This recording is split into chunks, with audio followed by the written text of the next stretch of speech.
স্বভাব কিসের খারাপ, তাদের জন্য লোকগুলো আজকে এত কিসের জোরে আমার রাগ উঠছে না। দাড়িতে হয়ে গিয়ে সমস্যা, আমি এমন কিছু করিনি সম্বন্ধে আমার। ভদ্রমহিলা এক ভদ্রলোককে ট্রেনের মধ্যে থাপ্পড় মারছে। তো আসলে মহিলাটি ভদ্র না লোকটি ভদ্র, না দুজনের মধ্যে কে অভদ্র?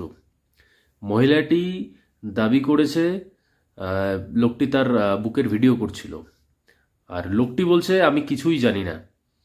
ঠিক আছে, মানলাম, এটা নিয়ে যখন চর্চা হচ্ছে সবাই বলছে যে লোকটি নির্দোষ, মহিলাটি অভদ্র, তাহলে ভিডিওর শেষে দেখুন যে ফোন থেকে যে 30 মিনিটের ভিডিওটা ডিলিট করা হচ্ছে সেটা কে করলো।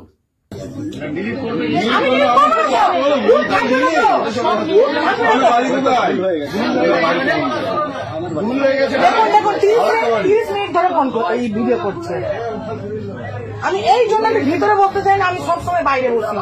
দেখি তিনি কিছুই জানে না, না জানার ভান করছে। আসলে কি দোষটা দাড়ির না তার স্বভাবের? আপনারাই বিচার করুন।